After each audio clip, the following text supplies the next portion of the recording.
चलो दिल्ली चलो, फिर से दिल्ली चलो, ये नारा आज पंजाब, हरियाणा और दिल्ली के कई बॉर्डर्स पर चीख चीख कर लगाया जा रहा है। कोई अपने ट्रैक्टर पर खेत खलियानों से निकल पड़ा है, तो कोई पैदल ही दिल्ली की तरफ मार्च कर रहा है। इनके इरादे साफ हैं, मांग साफ है और सरकार के खिलाफ विरोध की आग भी इनके दिलों में कूट कूट कर भरी है। लेकिन सवाल ये उठता है साहब कि आखिर ये इतने बौखलाए हुए क्यों हैं? पहले तो इनका विरोध काले कानून को लेकर था और एक लंबे इंतजार के बाद सरकार ने इनकी मांगों को मान भी लिया था। तो फिर क्यों अब ये एक बड़े बवाल को हवा देने का काम कर रहे हैं?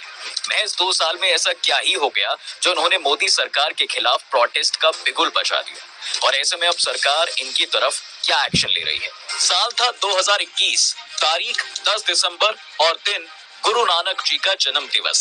इस दिन देश के प्रधानमंत्री मोदी जी टीवी पर आते हैं और राष्ट्र को संबोधित करते हुए उन्होंने ये कह दिया कि मैं आंदोलन कर रहे किसानों से अपील करता हूं कि आप अपने अपने घर लौट जाएं। कृषि कानूनों को मैं वापस लेता हूं और अब आप अपने खेतों में लौट जाएं, अपने परिवार के पास जाएं और आइए मिलकर एक नई शुरुआत करते हैं। इसके बाद तो जैसे किसानों में जश्न का एक अलग माहौल था। लेकिन नाउ कट टू 2 इयर्स।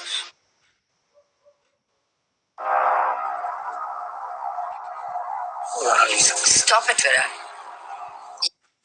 तो आज ऐसा नहीं लग रहा कि सब कुछ फिर रिपीटेटिव मोड पर चल रहा है। लगभग 20,000 किसान एक बार फिर से दिल्ली कूच कर गए हैं। सड़कों पर भीड़ के वही हाल है, एकदम उसी तरह से हेवी पुलिस फोर्स डिप्लॉयड है और किसानों का भी प्रोटेस्ट 2.0 चल रहा है। बस फर्क सिर्फ इतना है कि इस बार मुद्दा काला कानून नहीं है, बल्कि इस बार मुद्दा भाई ये है कि सरकार ने अपने वायदे पूरे नहीं किए जो उन्होंने 2 साल पहले किए थे। किसान कह रहे हैं कि हालांकि उन्होंने MS स्वामीनाथन को भारत रत्न से सम्मानित तो कर दिया, लेकिन उनकी रिपोर्ट को लागू नहीं किया जो किसानों की असल मांग है। इसके अलावा किसानों को प्रदूषण कानून से मुक्त रखने का वादा भी किया था, लेकिन कोई भी वादा पूरा नहीं किया गया। अब पहले तो वो केवल सरकार को इस प्रोटेस्ट की धमकी दे रहे थे और अपनी मांग मंगवाने पर उतारू थे, लेकिन ट्यूसडे को दिल्ली चलो के नारे के साथ उन्होंने आखिर प्रोटेस्ट की शुरुआत कर ही थी। सिंघू बॉर्डर, शंभू बॉर्डर और दिल्ली से जुड़ने वाले सभी बॉर्डर से किसानों ने दिल्ली में घुसने का अभियान शुरू कर दिया है और ले देकर इसके खिलाफ पुलिस भी सख्ते में आ गई है। उन्होंने अंबाला, जींद और फतेहाबाद जैसे कई जिलों में कंक्रीट ब्लॉक, बैरिकेड्स और कटीले तारों से बॉर्डर को सील कर दिया है और इसके तहत 15 जिलों में तो धारा 144 भी लगा दी गई है ताकि किसी भी कीमत पर किसान आगे ना बढ़ सके। यहाँ तक कि अब तो 5 या उससे ज्यादा लोगों के एक साथ इकट्ठा होने पर भी रोक है और अगर कोई ट्रैक्टर ट्रॉलियों के साथ प्रदर्शन करने निकलता है वो एक्सेप्टेबल नहीं है, इस पर भी बैन लगाया गया है।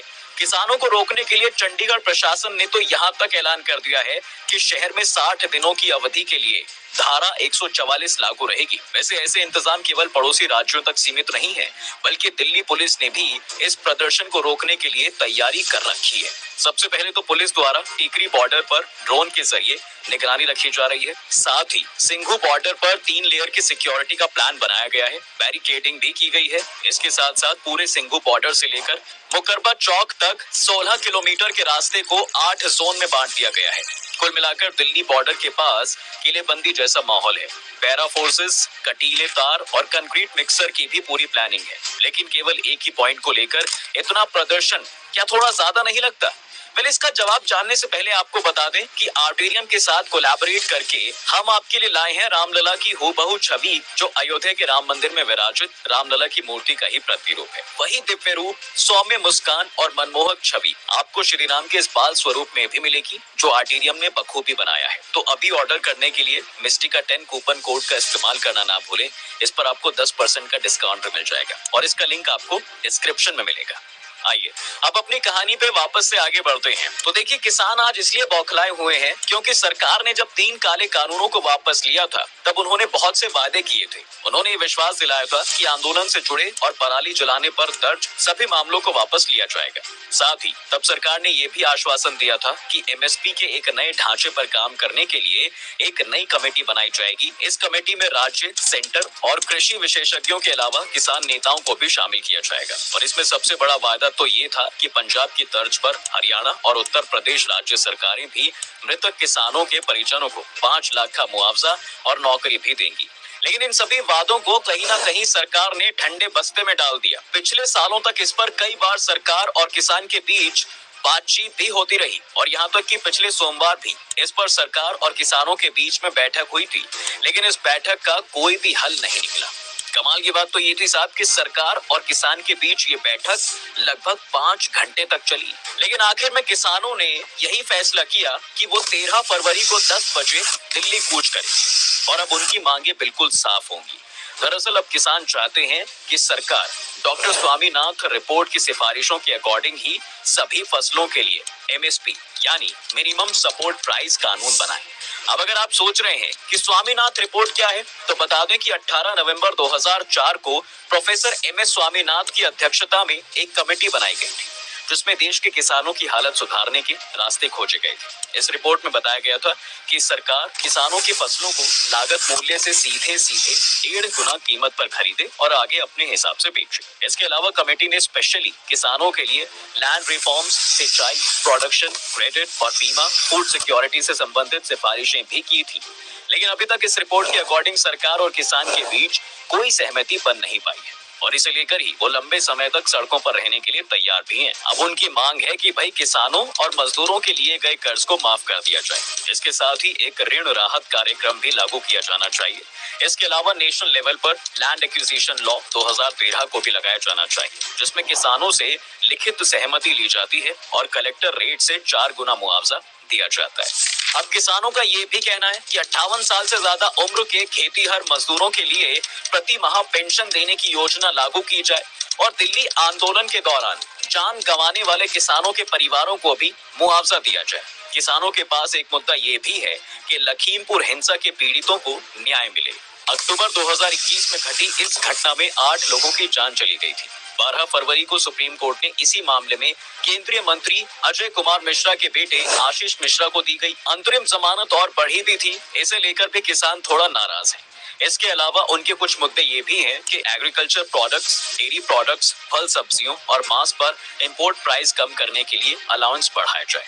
दूसरा, मनरेगा के तहत रोजाना दिहाड़ी को 700 रुपए किया जाए और सालाना कम से कम 200 दिन का रोजगार मिले। खास तौर पर इसे एग्रीकल्चर एक्टिविटीज के साथ तो जोड़ा ही जाए। अब एग्रीकल्चर प्रोडक्ट्स अच्छी क्वालिटी के हों, ये सुनिश्चित करने के लिए नकली बीज, कीटनाशकों और फर्टिलाइजर बेचने बनाने वाली कंपनियों पर स्ट्रिक्ट एक्शन लिए जाए। इसके अलावा बिजली हर किसी को बराबर क्वांटिटी में मिले, ये सुनिश्चित करने के लिए इलेक्ट्रिसिटी अमेंडमेंट बिल को रद्द किया जाए। दरअसल सेंट्रल गवर्नमेंट ये बिल 2020 में लाई थी ताकि बिजली क्षेत्र की जो कमर्शियल एंड इन्वेस्टमेंट एक्टिविटीज को वो बेहतर कर सके, मगर इस बिल को कई मोर्चों पर क्रिटिसाइज भी किया गया। इसलिए किसान चाहते हैं कि भाई ये बिल जो है किसी भी तरह से रद्द हो जाए और इसी के चलते सरकार भी इस बिल को 17वीं लोकसभा में रद्द कर देगी। यहाँ किसान के लीडर राघवेंद्र तिवारी ने कहा था कि आज की महंगाई को देखते हुए किसानों की आय बेहद कम हो गई है। सरकार कई एरिया को बढ़ावा देने के लिए विशेष पैकेज देती है, लेकिन कृषि को बचाने की बजाय उद्योगपतियों को किसानों की जमीन लेने की योजनाएं बनाई जा रही हैं। उन्होंने कहा कि यदि हर हाथ को रोजगार देना है और गांवों से पलायन को रोकना है तो कृषि को प्रॉफिटेबल इंडस्ट्री में बदलना ही होगा। वैसे आपको यहाँ पर बता दें कि किसानों की कई मांगों को मानने के लिए सरकार ने भी सहमति जताई है और वो इस क्षेत्र में काम करने के लिए भी तैयार है, लेकिन मामला जो है ले देकर एमएसपी गारंटी पर अटक ही जाता है। ऐसे में एक सोचने वाली बात ये भी है कि आखिर किसानों की ये मांग कहाँ तक जायज है। क्या सच में ऐसा हो सकता है कि सरकार एमएसपी को स्वीकार कर ले? देखिए, इस पर सरकार का कहना है कि बार बार नई मांगे जोड़ते रहने से किसी बात का सॉल्यूशन नहीं मिल सकता है। इस बात का सॉल्यूशन बात करने से ही निकल सकता है। अभी सरकार ने किसानों की कई मांगों को एक्सेप्ट करने का आश्वासन भी दिया है, जिसमें एमएसपी, कर्ज माफी और जमीन का किराया शामिल है।